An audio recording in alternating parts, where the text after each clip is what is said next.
All right, so let's jump right in. We are on a mission today, a quest to make the world a better place by getting rid of bad graphs. Seriously, we're going to be diving into some of the brilliant ideas from Cole Nussbaumer Knopflich's book, Storytelling with Data, to completely change how we show information.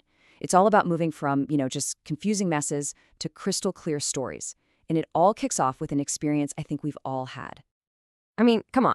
We've all been there, right? You're staring at a slide and it's just this explosion of crazy fonts, clashing colors, and charts that make absolutely no sense. This quote from the legend Edward Tufte just hits the nail on the head. It's a feeling we all share, and it's exactly why we're here, to fight back against the absolute corruption of bad PowerPoint. So, this is the million-dollar question, isn't it? Nobody gets up in the morning and thinks, you know what? Today, I'm going to make a truly awful, confusing graph. But they're everywhere. The reality is, we're just not taught how to do this. We learn to read, we learn to do math, but almost nobody ever teaches us how to tell a compelling story with numbers. And this, right here, this shows you the whole problem and the solution in one go. On the left, that's what most people do. They're just showing data. It's a tangled mess that makes your brain hurt just looking at it.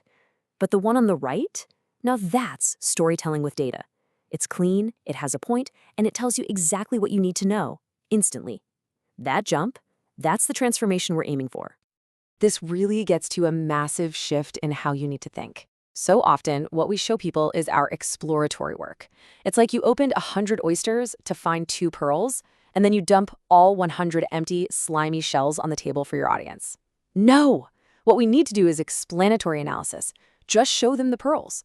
Your job is to do the hard work, find the insight, and then present just that, clearly and simply. Okay, so how do we actually do this? Well, the first part of the solution is all about choosing an effective visual. And here is a perfect real-world example of what not to do. It's a bar chart about a potential tax rate change. And when you first glance at it, that jump looks absolutely massive, right? Almost scary. But there's something really sneaky and really wrong going on here. So just take a second, look closely. What is it about the design that makes that change feel so incredibly dramatic? It's a super common trick, and trust me, once you see it, you'll start noticing it everywhere. Because the vertical axis doesn't start at 0, our brain gets tricked. We perceive a gigantic increase. We're talking something like 460%.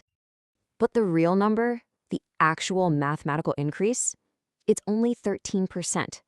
I mean, think about that. That's an enormous difference between what you feel and what's actually true. And when you see them side by side like this, the golden rule just becomes so obvious. On the left, you've got the misleading chart. On the right, the honest one, with the baseline starting at 0. The story is completely different.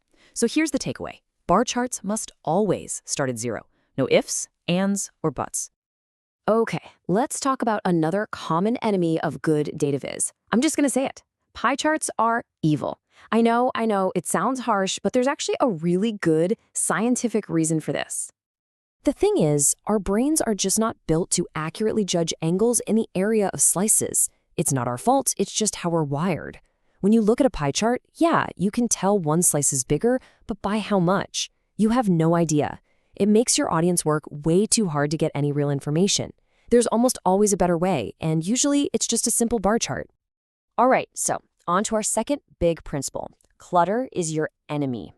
Once you've picked a good, clean visual, your next job is to declare all-out war on every single thing on that page that doesn't absolutely need to be there.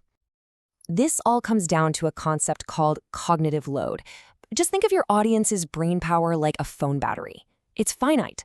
Every single thing you add to a slide, every border, every grid line, every little shadow effect, it drains a little bit of that battery. So our job is to get rid of anything that costs them mental energy without adding any real value. And to win this war on clutter, we can use some cool tricks that our brains are already wired for. They're called the Gestalt principles. For example, our brains automatically see things that are close together as a group. That's proximity. Same goes for things that have the same color or shape. That's similarity. When we use these natural shortcuts, our visuals just feel organized and easy to understand right away. And you can really see the power of this right here. The before image on the left, it's not the worst thing ever, but it feels kind of messy, right? It makes your brain work. The after on the right has the exact same information, but just by using clean alignment and giving it room to breathe with some white space, it feels calm, professional, and so much easier to take in. So if you only walk away with one thing from all this, let it be these 3 steps. 1. Start with context, always. Who are you talking to and what do you need them to know or do? 2. Choose a simple and clear visual. When in doubt, a bar chart is probably a good bet. And 3. Be absolutely ruthless when it comes to eliminating clutter. Your data has a story in it. Your tools, Excel, PowerPoint, whatever, they don't know what that story is, but you do. And by applying these principles, you can stop just throwing numbers on a screen and start crafting a real narrative that informs people, persuades them, and maybe even gets them to act. So I'll leave you with this to think about. What story is your data waiting to tell?